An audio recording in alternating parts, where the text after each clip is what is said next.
Assalamu alaikum and welcome back to my YouTube channel. په دې هیله چې تاسو به ټول جوړ او روغ یاست. د باندې راوتلی ومه، ډېره زیاته ګرمي وه، نو دلته مې دا د ګني د جوس ریړۍ ولیدله. ما دلته به یو دانه دا د ګني جوس وڅښم. هوا ډېره ګرمه ده. السلام علیکم حاجي صاحب، جوړ یې په خیر یې ښه یې؟ حاجي صاحب موږ ته به یو 2 دانې دا د ګني ګلاسان را تیار کړي.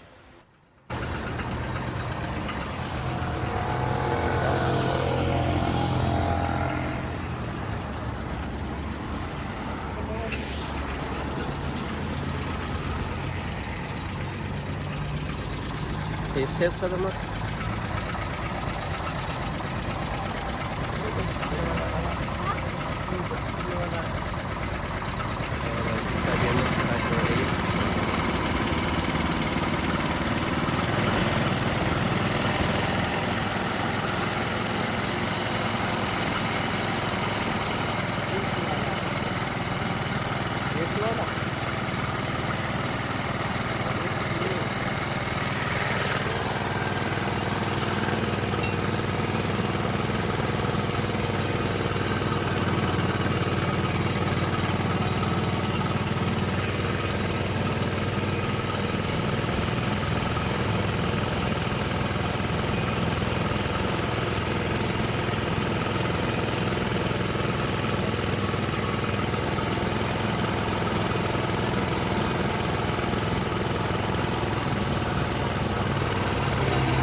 راته ډېره مننه.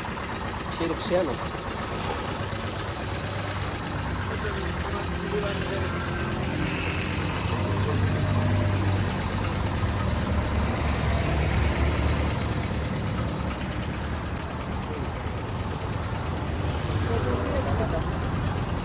د ګني جوس تیار شو. اواز به مې ځم فکر کوم کم نه راځي.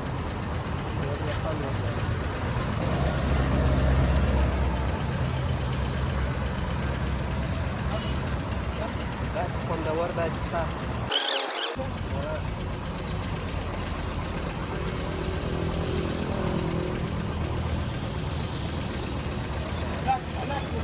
خوندور ده ماشاءالله. بیخي خوند کوي.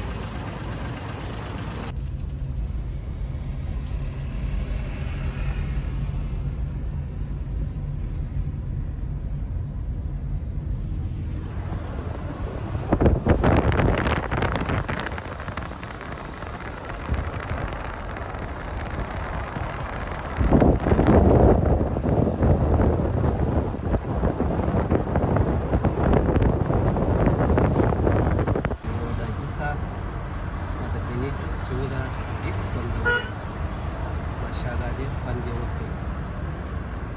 داسې په ګرمي په موسم کې چې هوا ډېره ګرمه ده، سمندر کې ستا د ګني جوس ورته ووایه، سړي بیخي طبیعت برابر شي. داسې په بازار کې سړی وګرځېږي ډېر خسته شي.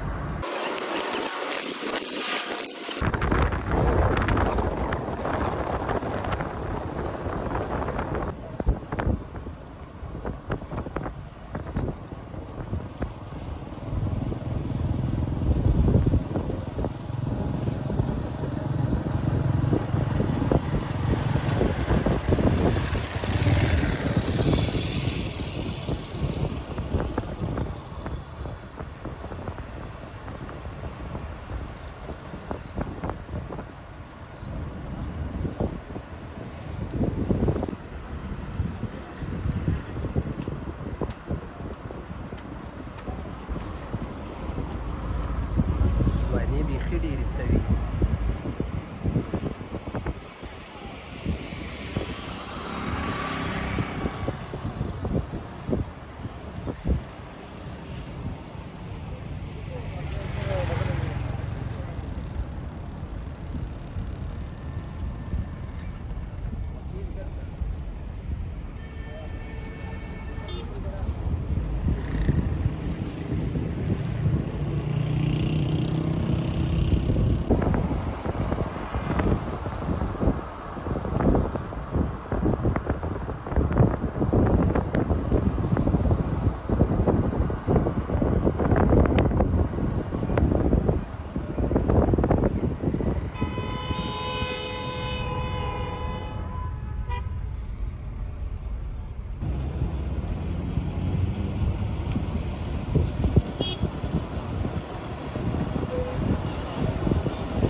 ځینې ځایونه مې ما درته وبېښایم هغه مې درته وښووله.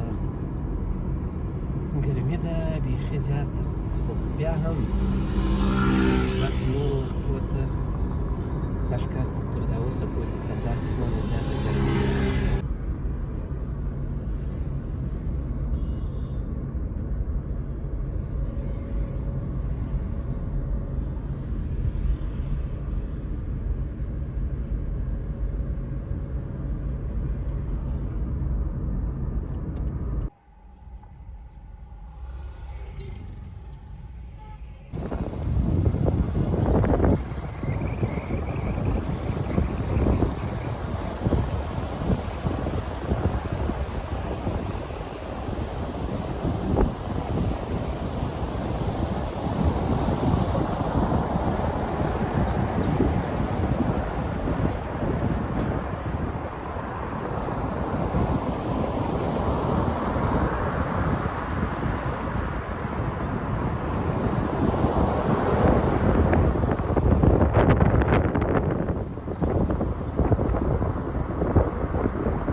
نو دا و د نن ورځې ولاګ. تر یو بل ولاګ پورې ما ته راکړئ اجازه. ښه وخت ولرئ. د خدای په امان. بای بای.